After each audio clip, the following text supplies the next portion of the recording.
Hey guys, happy Thursday. It's time for another Strange New Worlds first reaction video. So, yeah. How is everybody? Hope you're well. Alright, yes, I'm starting early because I'm the captain and that's my prerogative.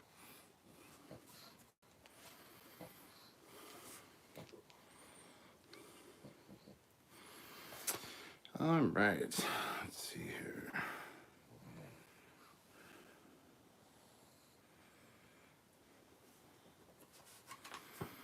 Alright.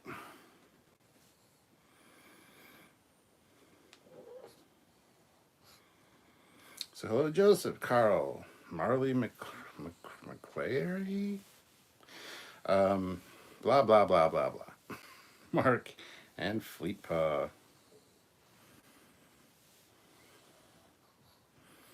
Oh, you haven't finished the episode yet, Fleetpaw? What the hell, man? $2. Thank you, Fleetpaw. Never fear, Fleetpaw is here. Yes, indeed. I'm sorry you haven't seen the episode yet. Go watch it. Don't worry about being here. It's fine. Joseph says, I don't know if I'm biased because I like Chapel, but I really like this episode. I really enjoyed this episode quite a bit, and I was going into it not really expecting to like it. So take that for what you will. I thought it was really fun and entertaining. Lots to like about it. Especially Pike. Pike's little subtle reactions to everything were perfect. They're just great. He says, I love when Spock goes after Sam Kirk to clean up his mess. Don't test me, Kirk. Yeah. Carl, funny episode, all but confirms this is not the TOS timeline. Marley McClay, oops, typo hoy. In short, one of my favorites. Love Spock and Chapel's connection. The aliens were very kind and considerate. But don't you think the Kirkovians, Kirkovian and the moon they were on, I can't remember the moon's name now. Anyway, the Kirkovians and one being named Yellow and one being named Blue felt very lower decks to me. Like it seemed, and this was an like an interdimensional portal as well. So I'm wondering if it's going to be connected to when Boimler and Mariner show up, because it felt very lower decks to me. Maybe that's just me, but I thought that was interesting.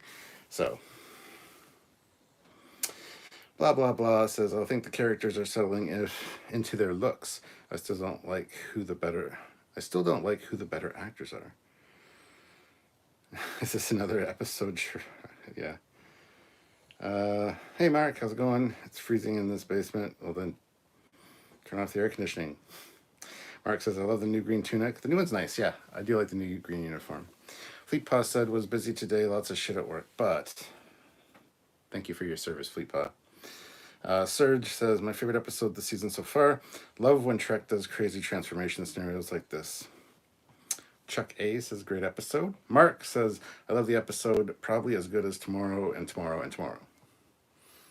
As good in a different way, but yes. Olivia throws in $5. Pike getting shut into the transporter room was funny. Yeah, I don't know if a lot of people noticed that, but yeah, as he was about to leave to get out of the situation, the door closed and he's like, yeah. Terrence Childs, how many Miranda-class starships do you think that you're going to be in this episode? There's none. Absolutely none, Terrence.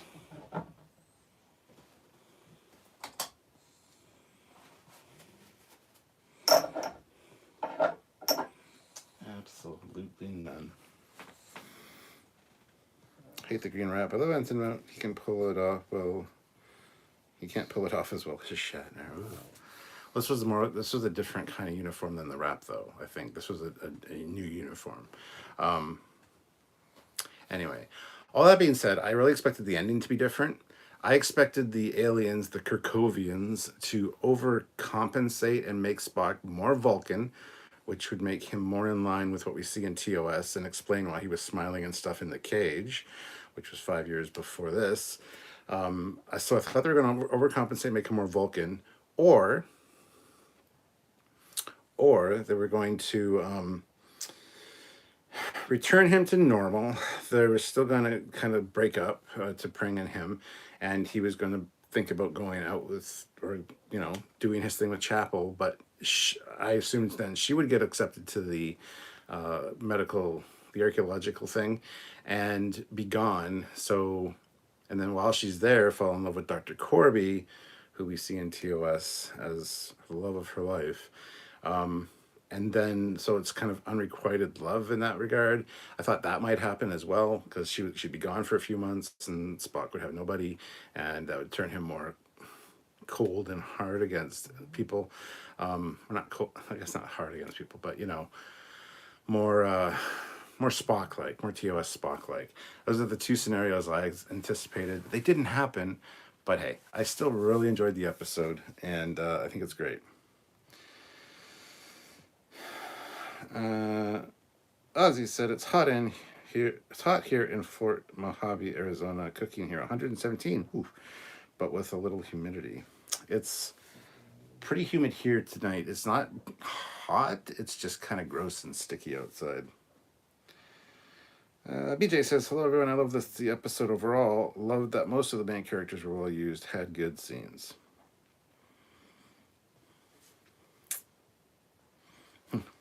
Good point. Fleet Pilot, has anyone gone shirtless yet? Not that I can recall, no.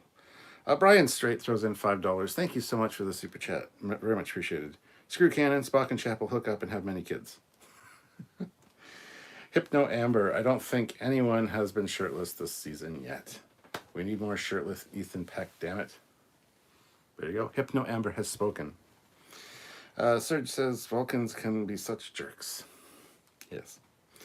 T'Pring's father was hilarious in this, so submissive to his intolerable wife. It was just funny. Yeah, he was a standout for me as well. Everything he said, she was like, eh. And he'd be like, oh yeah, well, yeah, that was fantastic. He apparently the guy's on my Facebook friends list and has been for a while now. But when the pictures for this episode came out like a few days ago, he posted on came up on my feed. Oh, I guess the cat's out of the bag. I can tell people that I'm in this episode now. And it was the guy that played T'Pring's father. So I thought that was interesting. I don't know how long he's been my friend. I think it's been like a few years. So maybe a Trekyards fan, or not a fan, not necessarily a fan, but somebody knows who we are. And I've added him to Facebook. So I thought that was interesting. But anyway, yeah, I think he was a standout. I loved his character. I loved the interactions there. And what are you doing? Come on.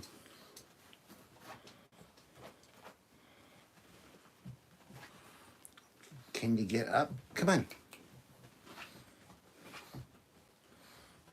Oh, you can't. Hold on just 1 second.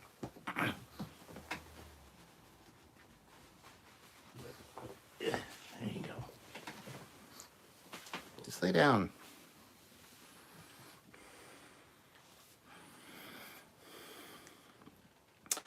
So anyway, yes. Spock must be a believer now if found his way into Chapel by episode's end. Carl says it was a great episode. It was. I thought it was a fantastic episode. Mark says, I enjoyed Amanda's return, as did I. She looked stunning. She's a beautiful lady. And yeah, I love the way she kind of stood up to Pike and to Pring's parents as well. I thought that was nice. What, do you want to go downstairs? What do you want?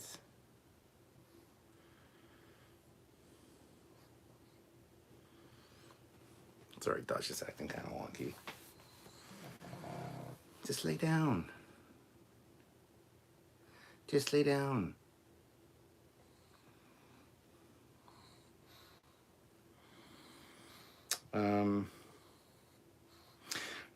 Fleet Paw says the closest we got to Lan in her underwear in Tomorrow and Tomorrow and Tomorrow. Alex Biddle. It is the most logical that this week's episode blew last week's out of the water. So funny. Yes. Terrence Childs. Did the Vulcans give the human replicator technology, or did they did the Vulcans give the humans replicator technology, or did they develop that stuff down the road? Probably a bit of both. Fleet Paw, well, bra and panties anyway. Wow. Sean, he says, give me salt. He was great. Hypno Amber, I'm an expert in shirtless people. You don't do burlesque for 25 years for nothing. Have you seen me topless yet, Hypno Amber? It has been known to happen. I love this episode. I needed some Trek humor. Neil Hammersmith, I hope they do an episode this season with Una in the command chair. Ozzy says she wants to be on the camera. Okay. Mark says, T'Pring's father reminded me of the Vulcans from Enterprise that was exploring their emotions. A little bit. I can see that. BJ says, Pike's large quarters are logical as he entertains both officially and casually. Everyone else's large quarters no. That's why they have a crew lounge. It does make sense for the captain to kind of have quarters like that for these kind of things, for sure. Neil Hammersmith, was that positronic? Oh my God. Was that prosthetic ear a nod to Nimoy's 1960s makeup? Yes, and also Ethan Peck's makeup. I'm pretty sure those are just the ears that they use. He's just flopping it around. I think that was great. Fleet Paw says, no one needs to see me shirtless. It's not pretty. Very jungle-esque. Terrence says, the captain won't get shirtless until he's had a few drinks. No one give him shot money to get drunk. There you go. Or, I'll take my shirt off unless you super chat. You got to super chat to get my shirt on. That's more of a better strategy, I think. So, yeah. Anyway, no, I really enjoyed this episode. Like I said, Pike was kind of Pike's reactions to everything were what got me, and everything was so subtle, like not subtle. There were so many interesting like reactions and looks from people in this episode, Spock included, that were just over the top awesome. I don't know why when he went to the washroom there was a communicator there. Is that like a courtesy communicator? If you need a communicator when you're taking a shit, I don't know. But there's a communicator in the bathroom for some reason. I mean, he might have put it there beforehand, I guess, but it just seems kind of odd to me. Yeah, Amanda was spot on. Loved her in this. That was fantastic.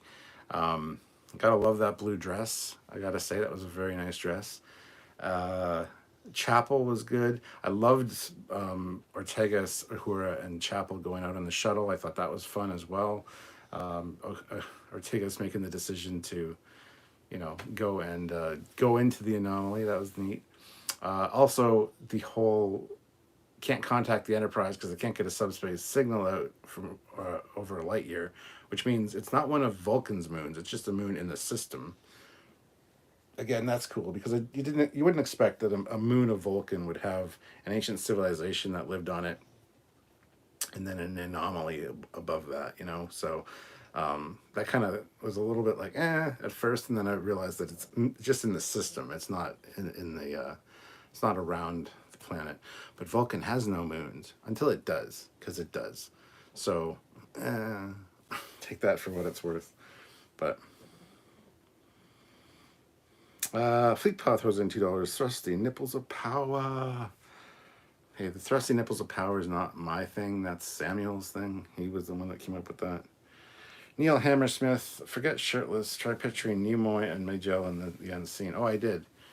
And I also remember scenes from like This Side of Paradise when Spock was like laughing and like, being more human. And then seeing him in other things, like he was in an episode of TJ Hooker and things like that.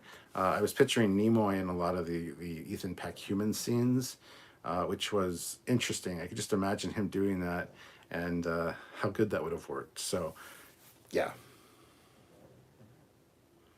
Do I really talk like that? Yes, yeah, absolutely, yeah.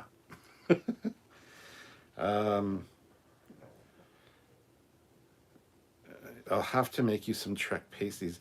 Hey, Hypno Amber, I would love some Trek pasties for Sylvia, actually. That's one of the requests that I would like to make. Little delta with the motion picture one with the delta and the circle And then like some tassels would be nice. If you make pasties, get in touch with me. I would like to get some. Oh, did that go too far? I don't know. Probably. Joseph Meditz. Nice to see Mia Kirshner back. Had a crush on her since Dracula TV series in the 1990s. Yep, absolutely. Terrence Williams. Great fun. Canonical. Neil Hammersmith. They actually referenced the bathroom in an episode. Yes, they did. Pasties rip out hair. Amber. They do. Yes. Mark Hansen, to be honest, I've left my cell phone in the bathroom multiple times, although it always seems to be the last place I look for it when I lose it. I never leave my cell phone anywhere. Neil Hammersmith, we met the blue and yellow aliens. The red one must have died. It's either the trope of the red one died, or it's the evil one. Mark says, hello, yellow, I'm blue.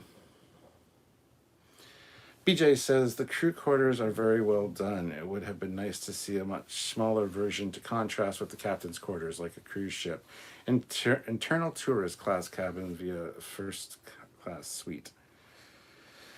Tyrone Lease, another great episode. Lots of great acting. Absolutely. And they had fun doing it. At least Ethan Peck definitely did have fun doing it. So, Vulcan has nearby planets in parallel orbit. Delta Vega is one of them. Is it though? Because Delta Vega is in an episode of TOS, and it's on the outer edge of Federation space, and it's a hot, dry, desert, windswept planet. But oh no, wait! In the 2009 film, Vulcan is visible from it, and it's a cold, barren wasteland of just snow. What? Anyway, whatever. It's fine. Fleet Power, we still need that t-shirt though, Stuart, because why the hell not? Agreed. Hypno Amber, I did like the aliens this week. They are automated phone systems we all know and love. Yeah, I love it. Like, you don't have your receipt and you're out of warranty, we can't help you.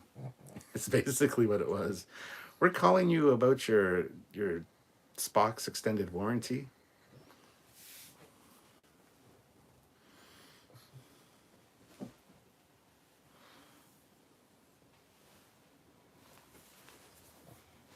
Hold on a second.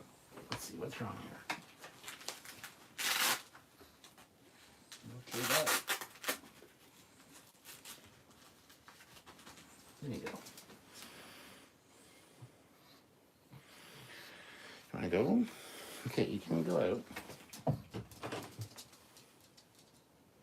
Go on. Sorry, Dot has a diaper on because after her surgery, she's got a little bit of incontinence occasionally. She's on medication for it, but she hates the diaper, and I think it's uncomfortable for her, so. Oh, hold on. Hold on. No, Dot. I'll be right back, guys. Hold on.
All right, I'm back. Sorry about that, guys. Had to take Dot outside. Let's see.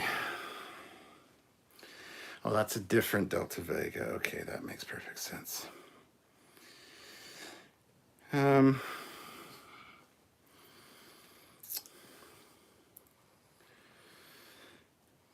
We already got Stom last season. Yes, we did. T'Pring's mother is insufferable. I think the word you were searching for there is a bitch. Delta Vega 2. This is Delta Vega 3. Well, the reason they would be called 1, 2, and 3 is because they're orbiting a star called Delta Vega. Jamie, they have to ask for a supervisor.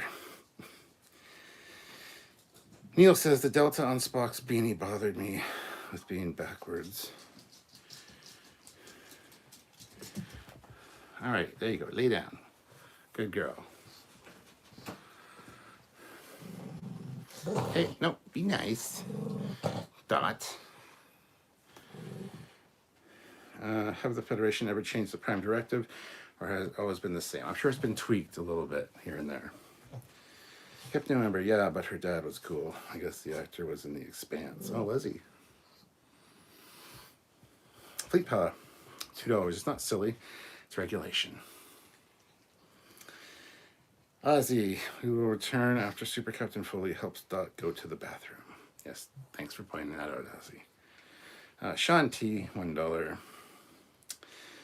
Mark Henson, $5. Don't make fun of Spock's beanie. I will buy one. Fleet Vulcans are scientists, not explorers. If they don't explore, they don't need the science. Knights a Beth. And what stable, and that stable wormhole thing reminded me, remain undiscovered by the Vulcans for centuries. No, the Vulcans were aware of them. They were aware of the civilization. But I guess this anomaly maybe just popped up. There's no real explanation for that. You think they'd have like a research outpost there and stuff monitoring it. If that's what it is, it's a gateway essentially to alternate realities or dimensions, dimensional causeway, whatever the hell it was called.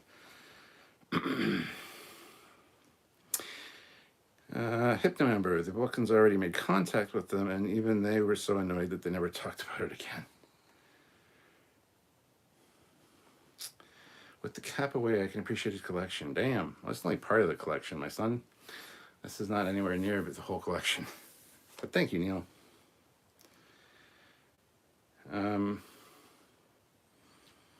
Hypno Amber, I like this. His Spock and Kirk. Anyone know who made those? Those were Diamond Select ones, actually. And I don't like them, actually. I picked them up at a good deal at a Comic-Con. I mean, Spock's pretty good. Kirk looks kind of goofy, though, and is a little too skinny, and it's just, they're kind of weird. But hey.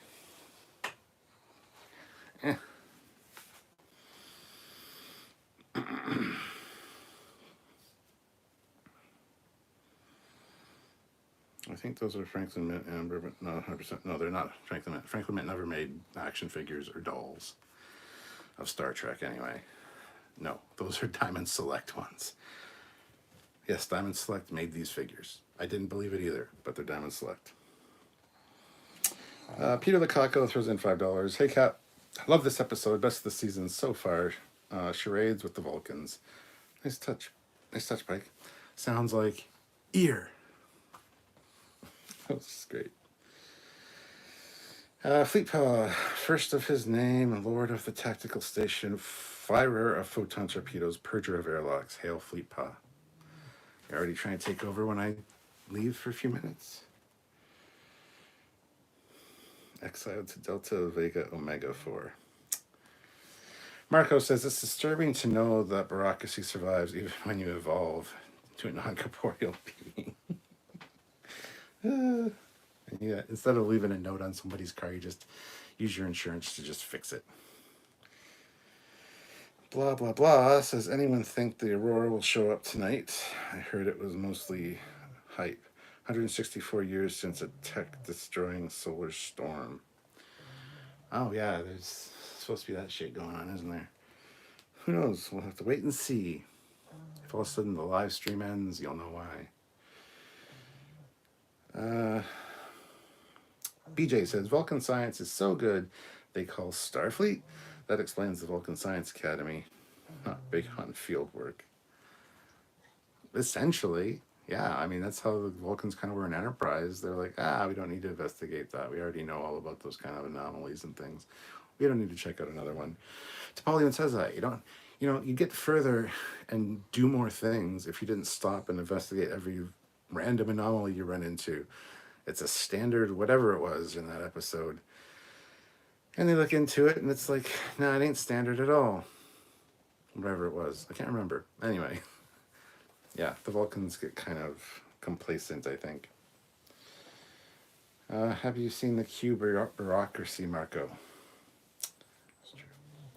Don. So Donnie's here. Dominion Media Memories, which watch party raid. Hello and all. Hope all is well. Good to see you, Donnie. Hit that like button, everybody. We have 62 people watching and 46 likes. Let's go. Again, number one had fuck all to do this episode, except for laugh. She has an ugly laugh, by the way. You know how a lot of people have an ugly cry? I can't stand Rebecca Romaine Lettuce. I've said this multiple times. And I definitely can't stand the way she was laughing in this episode. It's not cool. Anyway, whatever. It is what it is, I suppose. The Vulcan guy, I love that. Like, sitting at a desk for probably 60 years or whatever because he's a Vulcan. And we denied your application. And she's like, yeah, well, I went into dimensional space today and I talked to an ancient civilization that haven't talked to the humans or Vulcans for hundreds of years. And I got them to help me with a medical problem. The very thing that you're looking for, because it was medical archaeology or whatever. I can't remember.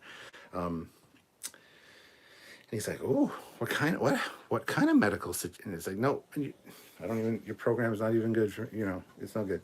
Bye. I love that. That's fucking great. And Corby was mentioned. Dr. Corby was mentioned at the beginning, right at the beginning, after Christine started her personal log and was talking about studying for it. Mbanga asks her, what are Corby's 3 medical whatever? And she rhymes off all 3.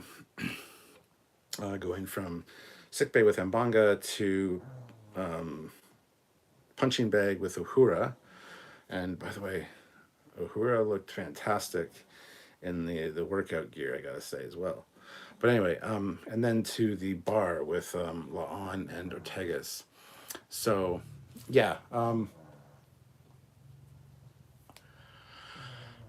Corby's been mentioned, which is cool, because she does fall in love and, Corby's a big deal. Fleet Pod says, damn dad, what the hell? Peter Lukaku, $5. Wonder if Spock will go back to bacon now that he's had a taste. I mean, you can't resist bacon. That being said, Spock is a vegetarian, so. Hypno Amber, I'm rewatching Enterprise and Archer as always, but I want to see it with human eyes, yes. Fleet Paw, I think that was the Comet episode, the one with the Vulcan snowman. Yeah, that's the one. Neil Hammersmith, how do you think this episode stacks against Faces from Voyager with the plot of Spock versus Torres? Faces. With the plot of Spock versus Torres. Oh, where she becomes like split between Klingon and human? I don't remember that one a lot. I'd say it's a little bit of a different dynamic. Or is it just one where she becomes human and just loses her? I don't know. I don't know which one specifically you're talking about. I know it's one where B'Elanna becomes human. I get that. But this one's more comedic. This Strange New World is more comedic. That one was way more serious. That was more of a serious Voyager episode as opposed to this one, which is one of those upbeat, kind of quirky episodes. Americanus Rex, the Enterprise D lives. Okay. Mark Henson, I think Spock loves bacon as much as I do. I love bacon, but I'm not going to shovel that much in my mouth at one time. Neil Hammersmith, do you foresee Chapel being commissioned this season? Probably not. Mark says, I got the ad too. They're getting worse. Joseph says, bacon is delish. It is. Fleetpaw, sweet and salty and smoky and crunchy and soft. I must have more. It is all those things, and I never really thought of. It's a good description for bacon. I want bacon now. Blah, blah, blah says, I was eating bacon in my mac and cheese while watching it. That's awesome. Bacon and mac and cheese sounds really good right now. Oh, my good. Oh, my good God. Are we going to go off the rails and start talking about food early? I hope not. RJ the Good. What are some other purely comedic episodes from previous Trek series? Oh, like Shore Leave from TOS. Trouble with Tribbles was.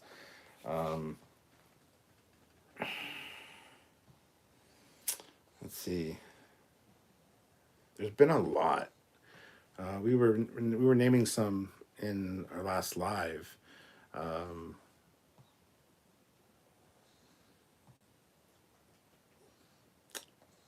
There are a few that are kind of more comedically geared, but I can't think of any right offhand. There's some from every series for sure. So, Dottie, you okay? I don't know if you're feeling good, baby.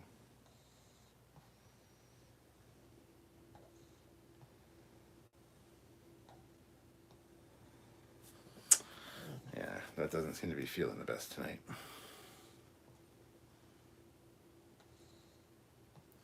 Peter Lukaku, so that's the last we see of T'Pring until TOS? No, I'm sure she'll be back in this series for sure. I'm pretty sure there's going to be like a trilogy of episodes focusing on her. The first one, not the first one, but the main one, comedic wise, was the Kachwa swap where she was in Spock's body and he was in her body. Then there's this one where Spock's human. I'm sure there's going to be one more to kind of finish it. I don't think this is going to be the last we're going to see of her at all. It might be, but I severely doubt it. Fleetpaw, definitely different. For one, B'Elanna was split into two people, whereas Spock was only had the Vulcan DNA removed. Faces would be more similar to the one where Kirk was split into. Yes. Okay, that's what I thought. William Lovett, I always end up burning my bacon. Well, then cook it for less time.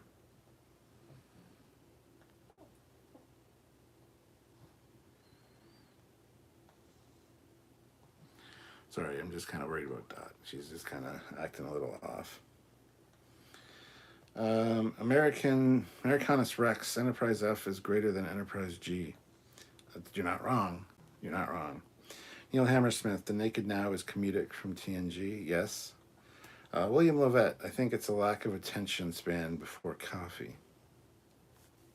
Okay. Mark Henson, I like to make breakfast sandwiches with sausage patty, bacon, and cheese, and pancakes as the bread. Joseph Ravetto, Piece of the Action? Yes, Piece of the Action is a good comedic one. Fleetpaw, Enterprise F is a pregnant guppy. At least the G looks decent. Enterprise E is far superior to both. I like the Enterprise F, though. More than the G. I mean, the G as the Titan was fine. As the Titan. Okay, come on. Come on.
Puggy pug, get up there.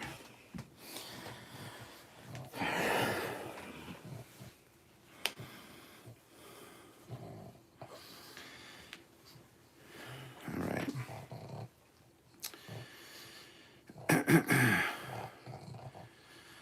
Barkley holodeck episode was comedic, yes. Michael Benyer to Pring's father, so that this episode of Strange New Worlds was UN Secretary General Christian Avasrala's husband, Arjun, in season 4 of The Expanse. He replaced the previous actor. Oh. Cool. Candied bacon with sliced pralines. Fistful of datas was comedic, yes. Okay, would you lay down? And stop eating random stuff off the floor.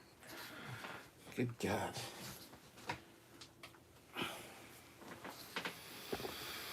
Geraldine Carstensen, hoping the puggies get better soon. It's not a puggies, it's a dot. It's a chihuahua. Americanus Rex. The Enterprise G looks like someone imported chalk and block styling features from a 76 Mustang rather than the classic TOS clean lines. Peter the Caco, $5. What's wrong with Dot? I work with Animal Rescue. She might have sore belly. I don't want to get into... She's just acting a little bit off. I got Sylvia taking care of her right now, so... I don't want to get into that whole discussion as to what she's been doing. Maybe later. But I kind of want to talk about the episode now. So... Americanus Rex. It's my take. The Enterprise Foxtrot was a step towards the G in the retro-inspired Frankenstein, which doesn't incorporate the best elements from the classic series. Wow, guys. BJ says, Ortegas' quarters should look like your backdrop, all ships and other spacecraft, aircraft models and images. William Lovett. They do have to get together and married before TOS. I would prefer that happen on screen.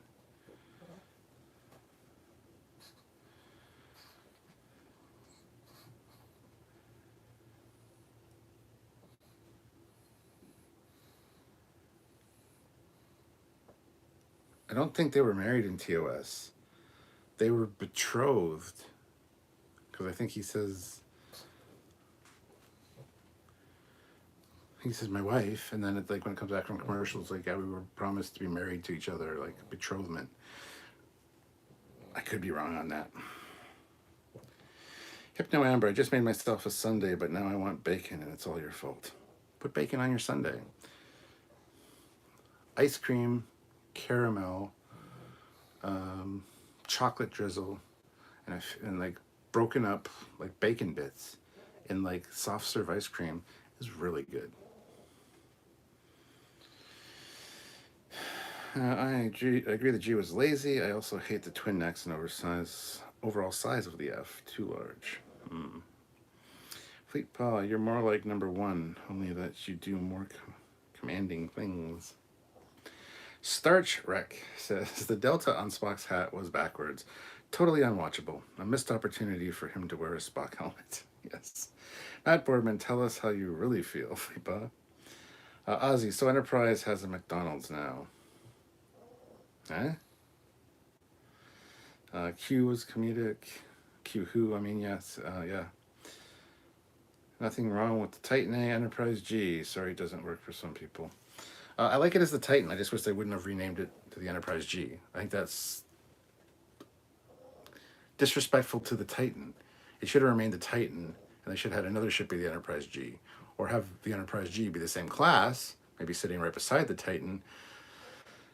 That also kind of would have been lazy, but that's my big beef with it. I wish they wouldn't have renamed the Titan. I think the Titan earned its spot as, like, you know, it should keep its name. To just rename it, I think, is just lazy. So I don't hate the Enterprise G design. I think the Shangri-La class, not the Constitution 3, because it's not. The Shangri-La class design is a great design. Matt, that's for Matt out there, just so you know. Jeff W. I didn't know Vulcans had Karens. Mark Henson. Apparently, Michael Benier was the voice of MQ. What the fuck is all this? I don't even know what this means. I'm going to just move on. Americanus Rex.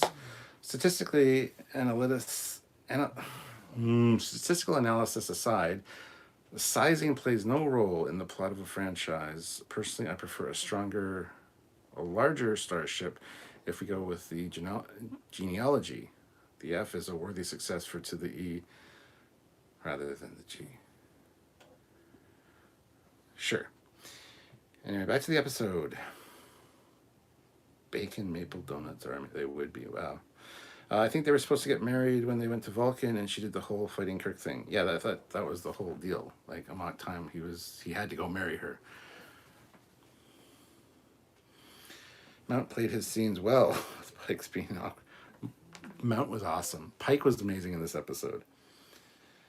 I didn't say there was anything wrong with it. I just felt the Enterprise G was a no build up to it, and it kind of pulled out of left field and out of left the old and leaving the Titan lineage behind. Okay, Jeff W. That wasn't real bacon. Spock needed to taste real bacon. Fleetpa, Amok Time was the marriage episode. T'Pring chose Stan over Spock, and they fought in the Caliphie, which satisfied Spock's bonfire. Donnie says, I myself wish Enterprise G would have been either Titan A's sister ship or at least a Ross class one. Oh, Matt Boardman, you should try maple bacon cheesecake. I never thought it would work, but it does. The barbecue place down the road does it, and it's freaking amazing. Sean T, USS Picard would have fit better than Enterprise. Peter Lukaku, $5. Really like the redesign of the green casual attire uniform from TOS. Love how Pike snaps his fingers when he's asked to do something. More food. It's important. Donnie, also, I honestly thought this week's New Strange New Worlds episode was a bit better than last week's.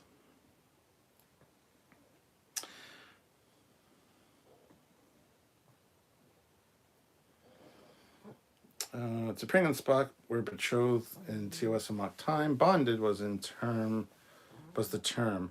Seemed like an arranged marriage situation. Yeah, that's exactly what I thought. I didn't think they were married. William Lovett. I think the G was always going to be the Neo Connie, but I do agree it felt a little funky renaming the Titan as the class, as the new incoming style.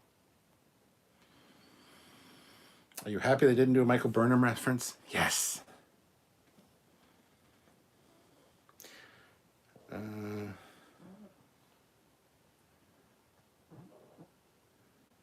Captain, you must do the ancient Earth tradition of charades. No, I was never good at charades. Especially like trying to get people I get so frustrated when I'm pointing out exactly what it is and you're not getting it. I get so frustrated. I like guessing charades, but even that gets frustrating too, so not a big fan of charades. Mark says, I liked how Pike was bringing more food than Spock in front of Vulcan Karen, and he just turned right around. Yeah, that was fucking hilarious. Like, I'm human. It's like, oh, yeah, that was great. Ortega's got to fly the shuttle on an away mission. Marco said, I like when they did the little details of continuity. In this case, the Enterprise about human odor being too much for Vulcans. Yeah, that was good. William Lovett, agree, the green casual looked great. Hypno Amber, Pike was a great addition to that scene, so funny. Yeah, he was just fantastic in this episode all around. Pike did a really great job. Fleet Pass says, very pleased with the Michael Burnham reference. By the way, did you know Michael's on the run? Michael escaped from prison in Pennsylvania earlier this week, LOL. Yeah, I saw the article. Michael Burnham escapes from prison. It's obviously not Sonequa Martin Green's character, but yeah, I saw that. That's funny as hell. That's what that is. Guys, hit that like button if you haven't already. We have 68 people here and 52 likes. I think we can do better. Let's try to get to 75 likes if possible. Hit the like button. I need a drink.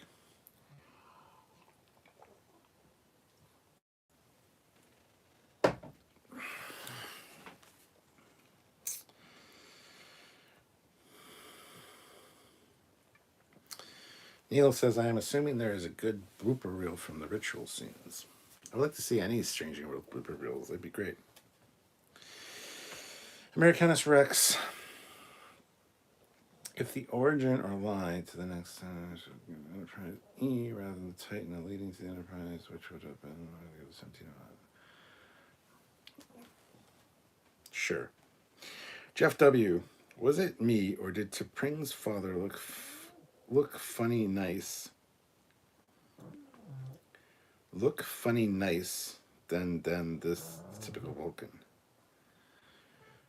Was it me or did T'Pring's father look funny nice than the typical Vulcan? Was he nicer than a typical Vulcan? Yeah, I would say so. Star Trek. Imagine the poor Vulcan smelling humans at some Comic-Cons. That's funny. Joseph says, wait, I missed a Burnham reference in this episode. I didn't catch one. There wasn't one.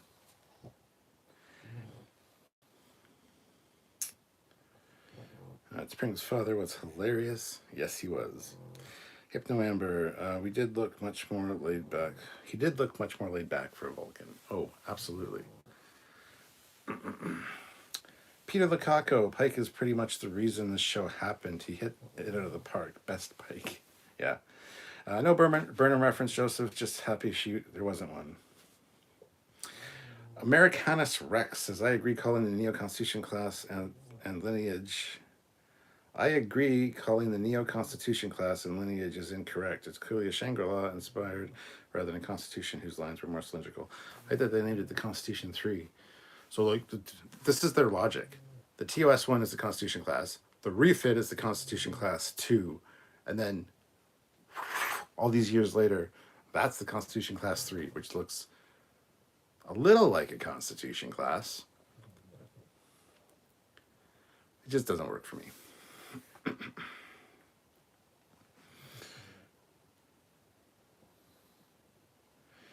T'Pring's father seemed to show emotion. Star Trek, perhaps it was a working class Vulcan. Those construction worker Vulcans can be a little weird. Too emotive. I mean, maybe, sure. Ozzy says, so Sam Kirk is a messy eater. Apparently.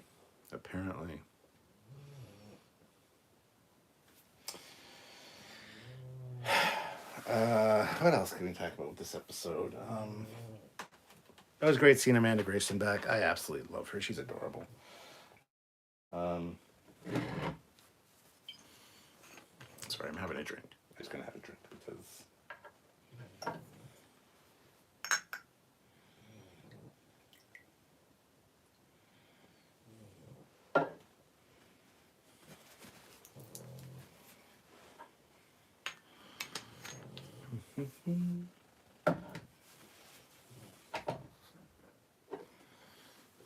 Cheers to everybody out there.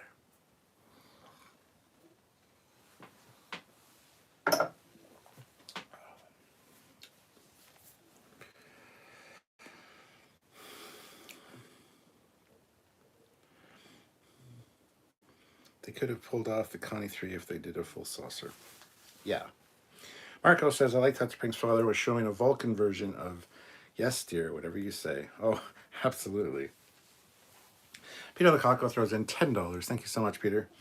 I was sitting there waiting for Spock's ears to pop off after he got the injection from Chapel. That would have been hilarious in front of T'Pring's mom. I expected the exact same thing, so I'm right there with you on that one. I saw the crumbs on the table. He is messy. Yeah, shit like that bothers me too. Matt Boardman, Mia Kirshner is great as Amanda. I've been a fan of Mia since she was in Defiance. I haven't seen her in anything else, I don't think. But yeah, I absolutely love her. And that blue dress, I can't complain. Blue dress looked amazing. Americanus Rex. Maybe Data will join the crew of the USS Cerritos for their adventures to the original 1701 under the command of Mr. Pike. No. Hypno Amber. I would love a room that looks like the aliens' waiting room. So beautiful. The digital stage is amazing. Yeah, the waiting room. They've used that kind of effect, though, with them standing in this big void a few times now in Strange New Worlds. It's getting a little old, but regardless, it does look cool. I will say that. Jeff W. The yes dear thing, that's what I was thinking about. Okay, gotcha. Gotcha, Jeff. Matt Boardman, you'd love her in Defiance. She plays the head of a brothel. I'll have to watch Defiance. I don't even know what Defiance is about, so. Blah, blah, blah says, I like that Spock was hungry after everyone else turned down more food. Neil Hammersmith, maybe the Kirkians. Were they the Kirkians? No, they were the Kirkotians or something. Anyway, could use remediation to fix the Connie 3. Oh yeah, there you go. That'd be great. There's nothing wrong with the design. Bill Krause did an amazing job with the Shangri-La, but it was designed to be in the motion picture era. It wasn't designed to be pushed to that era and have that kind of design language and sized up to what they say it is. It's a whole thing. That's a whole other discussion. Let's stop talking about that now and let's get back to the episode, guys. All right? Thanks.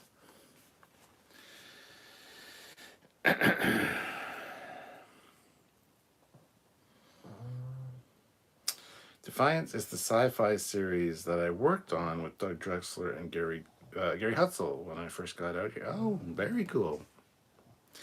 Americanus Rex says, likewise, Captain Foley, I just feel like the Kirk class from Discovery would have been more plausible design than the Connie 3, with the exception of the top of the saucer section at Shangri-La.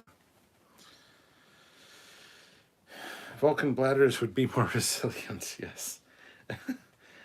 Fleet Paw says, my eyebrows are singed. Yes, they do look a little different.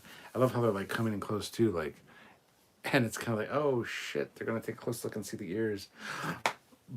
Captain Pike has been up all night making food. That was great.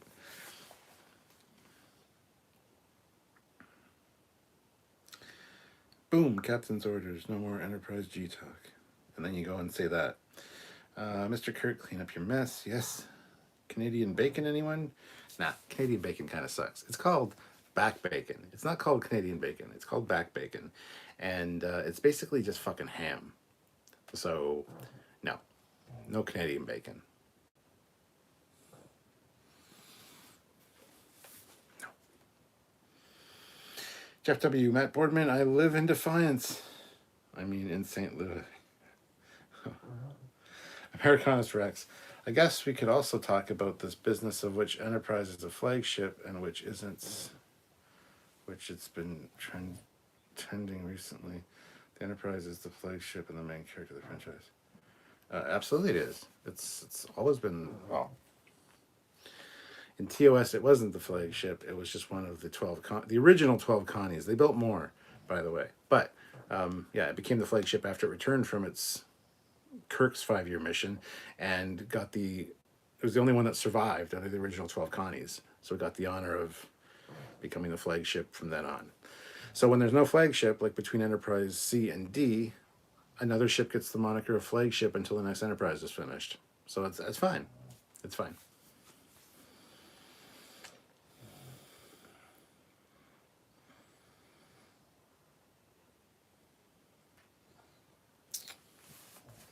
Yes. Is this distracting people? Or like, is everybody like zoned into this? Like, this is what we got to talk about the Enterprise? Because I can change it to more random Elcars. This is actually my screensaver on this computer, so just the screensaver that's playing right now. I just didn't feel like changing it before the live. Call me lazy. I dare you. Fleet Pop, anybody calls me lazy, throw them out the airlock. Oh, shit. All right.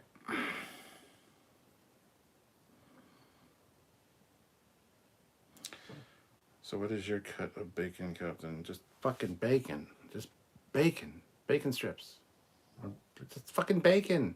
I don't really like thick cut bacon. I just prefer regular bacon. I don't know what you mean. Bacon is bacon. Unless it's back bacon, then it's not bacon because it's ham. Even though it says bacon in the name. Eh. Matt, you can order frozen Imo's pizza now. I don't know what that means, but cool. William says, I love that they showed us basically the prop ears that the actor possibly was wearing at the beginning. Absolutely, they did, yeah. Well, Enterprise is a character in the show. She's the boss. Absolutely, Enterprise is my favorite character of the show. I wonder how many times they had to do the ears takeoff take. Not many. I mean, before he does it, you can see the seam. Like they weren't like all glued on and blended in. It was just like a pop. So. Hypno Amber, we can talk about all the reward nominations Picard Season 3 got. I think at the Critics' Choice thing. No, I don't think we should. Oh, Matt, I forgot to ask you. Oh, I'm afraid of the answer too. Matt Boardman, did you get me the Optimus Prime tin thing from AMC Theaters? Or did you forget? It's so cool. It's like it was for Rise of the Beasts. It was like a Optimus Prime tin, and then you opened up the lid, the top of the trailer, and that was like your popcorn bucket. And it's like, oh yeah. They don't have it up here. Otherwise, I would have gone and got one myself. I think Matt probably forgot. It's okay. It's not a big deal. I'll try to find one somewhere. Shit, I don't know what made me just think of that. Something.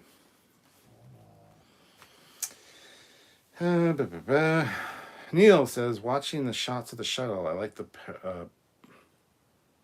parallel sides of the TOS versus the angled side.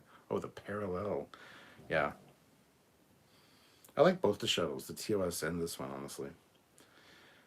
Imo's Pizza, local pizza delivery, now sell their pizzas online and local store. Nice. Fleetpod says, I love her ample nacelles. I do too. I love the ample nacelles. Speaking of, did Hypno Amber ever get back to us about making pasties for Sylvia? Because I'd be down for buying some.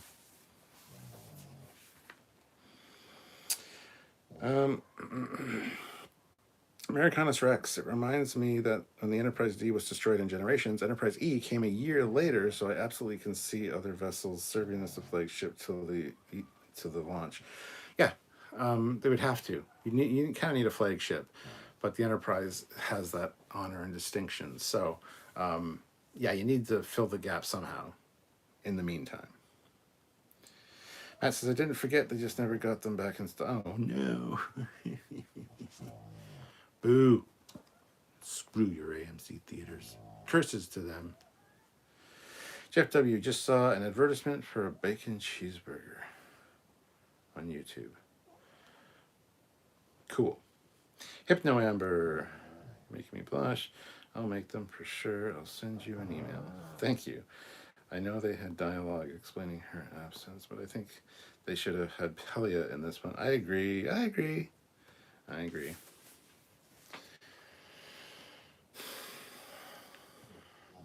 Cool. Thank you, Hypno Amber. I don't know if you need any measurements at all, but thanks. Yeah, shoot us an email, or shoot me an email. You can send it to trekyards@hotmail.com, I guess.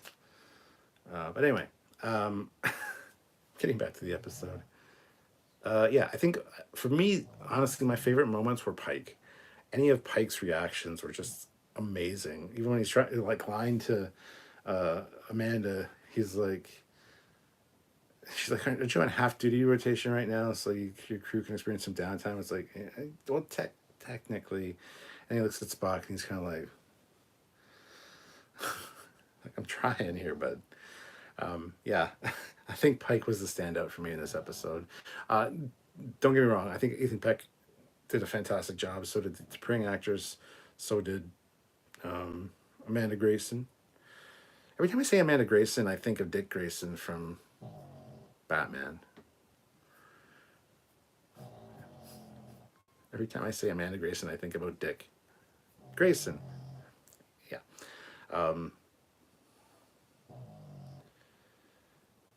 Yeah. Yeah, I think everybody did a fantastic job in this episode. I love T'Pring's father. Kudos for that. The mother, you're not supposed to like her. I don't. Although she's not as bad as she could have been, honestly. She could have said a lot more nasty things to Spock than she did. I don't know how you pick up a scalding hot teapot without getting burns on your hands and blisters, but hey, I mean, building up calluses for it, sure, I buy that, but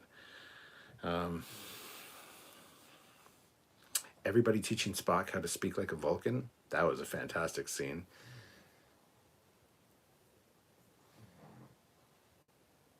I was trying to think. Oh, excuse me. If there's anything we didn't quite cover. I think we've covered all the bases on this one.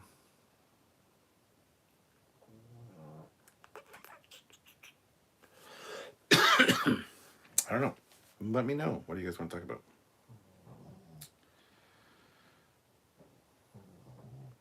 Okay, thank you, Hypno Amber. Bug the hell out of me. Pelia taught Amanda Grayson. You'd think they would have put her in the damned episode. She's getting the hammer treatment. I don't like it.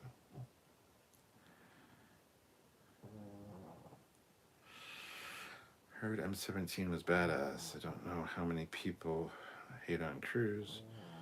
Oh, I don't give a shit about Mission Impossible. I was so annoyed that Pelia was away. Yes. Just need a picture of the Delta you want. Will provide. Jeff W. Was the Defiant the flagship for that time? In the episode, the adversary, Cisco mentioned Starfleet wanted to show the flag. No. That just means Starfleet wanted fucking asses in the seats at the front line in ships showing the flag, the banners of the Delta, and Starfleet was there. No, the Defiant was never the flagship. They would never make the Defiant the flagship. The very fact that Defiant exists shouldn't. It's a warship. It was on the drawing boards for a long time, and it kept getting put shot down essentially for being built because the Federation doesn't, or Starfleet doesn't need a warship. There's no way they would ever make the Defiant the warship. So no, that was just a turn of phrase of we need to show military strength. That's showing the flag.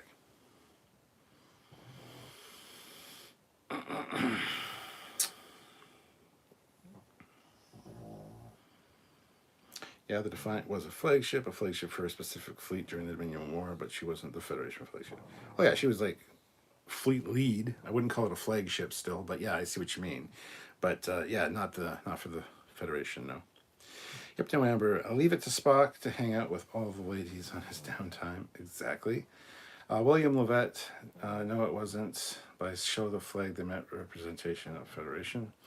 Neil Hammersmith, Mount brings it the character full circle from serious moments in Discovery to silly moments in this episode. Tim Adkins is here. He says this episode blew last week's away, I thought. Matthew Street, Matthew ST, says just snogging. Now, what does snogging mean in that context? I'm curious. Americanus Rex, Dick Grayson stayed at his station during the decimation of Liberation. Why can I hear the Joker laughing in the background? I don't know what that's from, so I know what the Joker and stuff, but the Dick Grayson stayed at his station. I don't know that. Joseph Barbado, LOL. I love when Spock was like, do I really talk like that? No, like, yes, yeah, absolutely, yeah. Just ordered some emails to be shipped to LA. Girlfriend will be surprised. Oh, Matt's already on it. Matt, my man. Mark says the actress that played T'Pring's mom was not the actress who played the Commodore and Beyond. Fuck no. Was absolutely not the same. She's the admiral from beyond the 15 packs a day.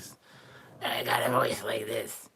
That lady who's in the Expanse. It's not her. No, it is not. This is a fun hangout. Thanks for making my day, everyone. We try. We like to have fun and hang out here. So, yeah, I'm glad I can make somebody's day better. Avery says, what did you think about the NX01 and Phoenix pictures in the meeting room? Well, they've been there all through season 1, so I think they're fine. Last episode, there was like schematics on those two displays. And the first season, they were there, but they were lit in a really weird, like, opaque kind of fucking white, and they looked odd. So yeah, I think it was fine. I like it.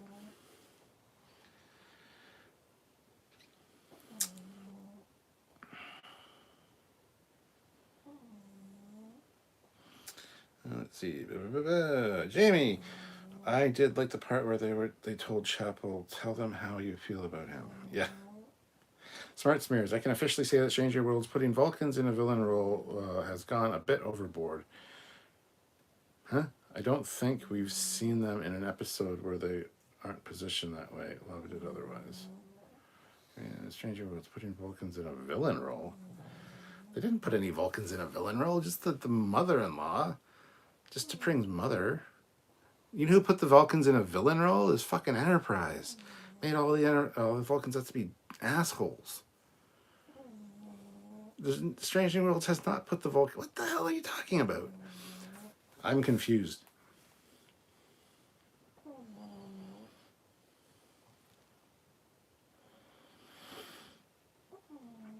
Jess Bush, fire, yeah. I like Jess Bush. Jeff W., I guess this episode was the calm before the storm. Yes, we still have a Borg infiltration to deal with. Neil Hammersmith, seems like this episode takes a page out of Lower Deck's book to parody Vulcan characteristics and rituals. Dougie H10 says, I really liked the scene between Spock and La'an. Yeah, I thought he was going to stare at her ass when she walked out. But they didn't do that. They had him stay this way while she walked away. But I really thought with the way that conversation went that as she was walking away, he was going to be like, or something. But La'an was making Spock feel.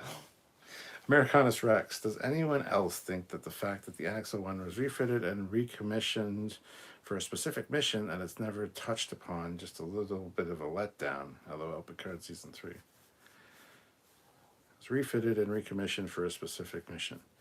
It was just refitted and then went on more missions. It wasn't like mission specific, I don't think. It was just the next evolution of the design. So, yeah, it's a shame. Of course it's a shame. Apparently season 3 of Enterprise, they were hoping to do that and have like the refitted NX-01 be the ship. So we missed out on that for multiple reasons.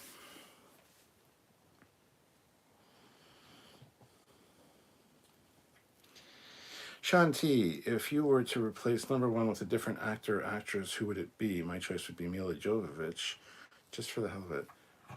She might be fine. I'd rather replace number 1 with anybody. I do not like Rebecca Romaine Lettuce. I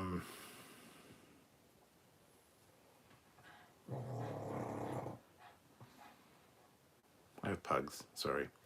I'm just trying to think of an actress that would work for that. I mean, there's plenty that would, I'm sure. I can't give you one right now. So I'm sorry. William Lovett, whose cooking would you rather eat? Pike's, Neelix's, Riker's, or that guy from Enterprise that I still haven't gotten to? Probably Pike's. Riker's is just fucking pizza and eggs and breakfast.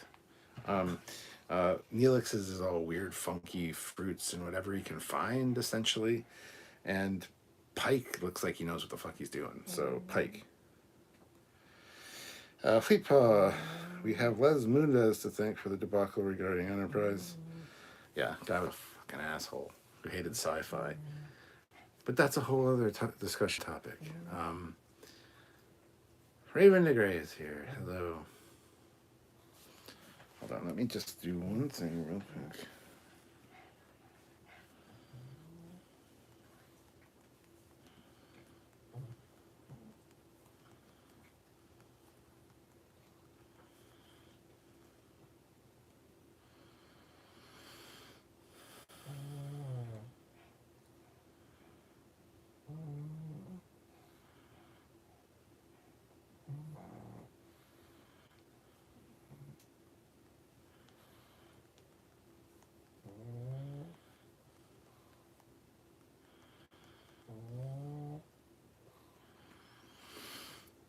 Okay.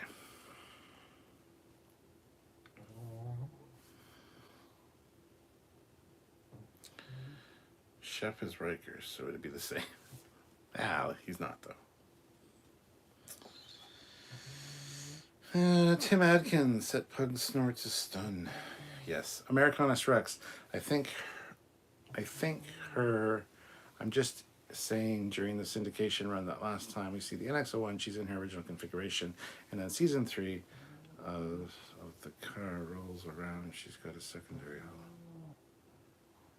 Syndication run last time we see the NX-01 in her original. And in season 3, we don't see. What the fuck are you talking about? We don't see secondary hull on the NX in season 3 of Enterprise. I'm so confused, Americanus Rex. I don't know what you're talking about. Raven DeGray just finished watching the episode. Well, welcome. Smart Smears. I'd say the Vulcan rejecting Chapel was more of a jerk than he needed to be, and the Vulcan Admiral punishing Patal for losing the court case was odd. Maybe I should have said antagonistic. Oh. Okay, well, they're just fucking typical Vulcans. But you're right. The guy that turned down Chapel very much felt like an Enterprise Vulcan. Okay, now I know what you're talking about. The one from the court-martial episode feels like he had another agenda, though. It felt like personal for some reason. So I don't know what was going on with that. Maybe we'll find out more at some point, but it felt very targeted. And yeah, he did absolutely kind of have a like conspiracy type vibe to him. So I'm not sure what's going on with him. Jeff W., the way your pug growl doesn't like Rebecca Romaine lettuce either. She didn't growl. She was breathing in because they're pig-like and they snore a lot. So it wasn't a growl by any means. Fleetpaw, I'd eat pike. I'd eat pike? What? Fleetpaw.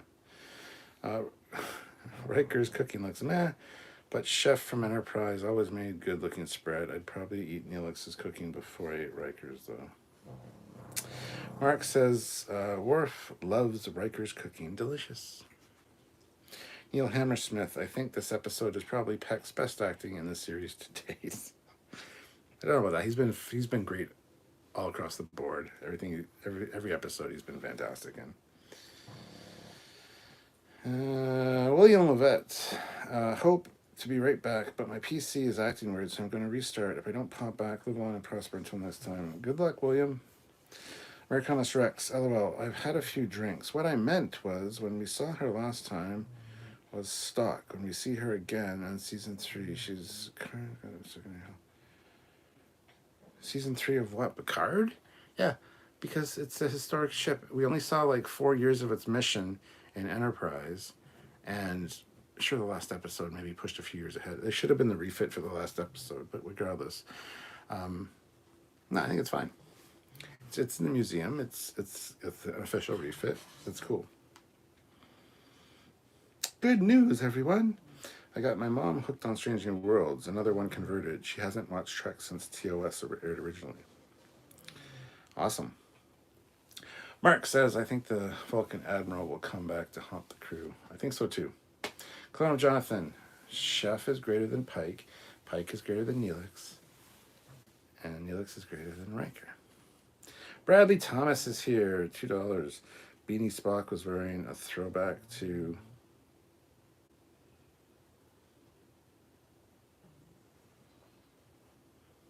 The fuck is COTEOF? Case of the everyone offers fridges. I don't know. Sean T. in Discovery and in the short, in the triple, that makes Una look badass, but yet she just looks absent in Strange New Worlds for third. Yeah, she's just not around. And she's kind of underused for sure. Ed Darlow says, just finished here. That episode was truly awful and almost shamed me. One quick question. What type of woman is Chapel to act all sexy and goo-goo-eyed at Spock, who at the time was engaged? I don't know. It's a good question. Mark, so many people have been critical of Peck because it's not TOS Spock. They don't understand the progression of TOS Spock. Sure. Ed Darlow says, if somehow that would have been Captain Kirk, I imagine what the response would have been. Smart Smear says, the effect of the ship flying into the time vortex looks incredible, by the way. On the other hand, so many moments made me go, points. That's the LED wall. Yeah, 100%. Why is everybody saying City on the Edge of Forever now?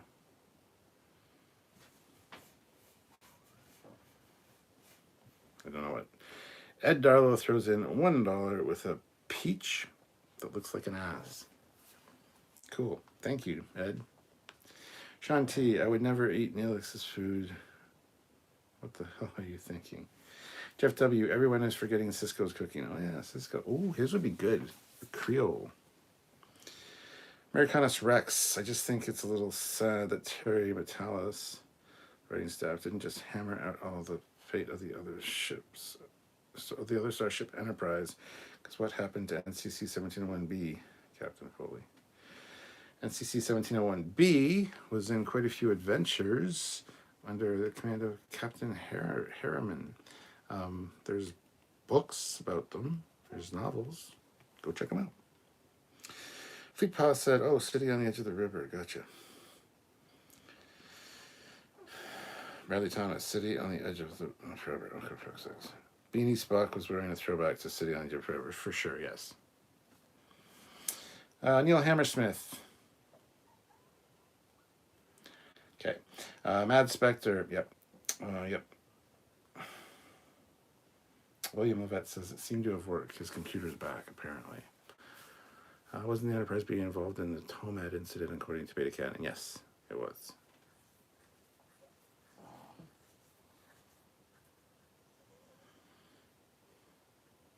Beta Canon. No, I thought this was a fucking great episode of Strange New Worlds. I went into it expecting not to like it from what I had heard about it or seen about it. But I really enjoyed the hell out of it. It was an hour long, and like an actual hour, and it didn't overstay its welcome. Everything, like, pacing was good. It had me laughing and smiling in a few spots, and I don't laugh and smile ever. So, you know, for me to be sitting there by myself watching it and going, yeah, that's fucking funny or whatever. That's takes a lot. So give him credit for that. It was a really fun episode. I think Ethan Peck had a great time doing it. Pike, like I said, Pike is the icing on the cake for this episode for me. Just his reactions and his glances are phenomenal. Seeing Amanda come back was great. Chapel did a fucking great job, I think. I love seeing Jess Bush do anything. And she was fantastic in this episode. The Ortegas and Uhura going with her in the shuttle, I thought was also very cool. Communications to talk to the aliens, pilot to fly the shuttle, and the doctor or the nurse, and also the girlfriend, love interest. It was a great way to do it. I don't know if they actually got permission officially from Pike because you never see that scene, but I'm pretty sure they probably did. I think they do because I think does Pike say that? Who tells her? Oh, Mbanga tells Spock that Chapel is out doing that. Okay, so that's him that says that. I think I wish Pelia would have been in it. That's the only thing. But yeah, some funny moments. The beanie just looked ridiculous. yeah, it was a fun episode. I really enjoyed it. Best of the season so far. It's up there. It's up there. It might be second best for me. I think I like tomorrow better. Can't wait. 2 more weeks, and we got those old scientists. That'll be a fun one. So, anyway, in case you can't tell, I'm kind of winding down now. Clone Jonathan said the worst Neelix could do, or did, was put too many jalapenos into chili. You'd think people would have stopped at the first couple of bites, as with Riker's scrambled eggs. Americanus Rex, but strangely enough, my curiosity now will they show the transition from Pike's Enterprise to the beloved classic TOS ship in the show? Because we the New Jersey. Yeah, well, simple answer to that question, we don't know. Also, simple answer, they've kind of established now that this is like an alternate timeline. This is the Discoverse of TOS, and that's fine. Some people say, no, they just pushed the Prime events further. Whatever. Believe what you want to believe. Believe what you want to believe. I'm not going to get into it. The New Jersey is its own...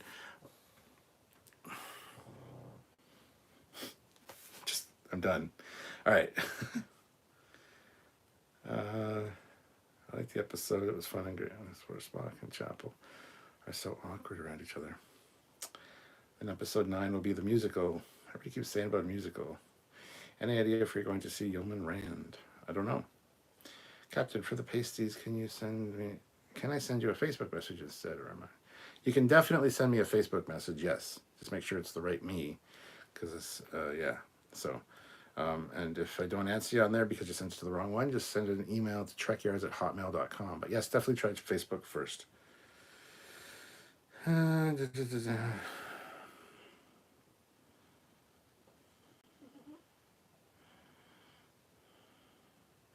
Spoiler, episode 9's title is Rhapsody, something or other, hence musical. Oh my god. That'll really piss Samuel off. Intriguing. All right, I'm going to leave it there, guys. Thank you for watching. I just don't feel like I can go for the 2-hour mark on this one, so I apologize. But love you guys. Make sure you tune in tomorrow for our edited review early in the afternoon, and then our full breakdown review at 4 p.m. Eastern Standard Time. This will be a fun one to talk about. We'll have a few things. And don't forget, on Sunday, we also have our Drunkyards, where we're going to be celebrating Samuel's birthday, and hear him talk about all the gifts he got and all that stuff. We can get him really drunk and wasted and make fun of him. So join us for that as well. So until next time, I'm Captain Foley, and I'll see you guys later. Bye, everybody.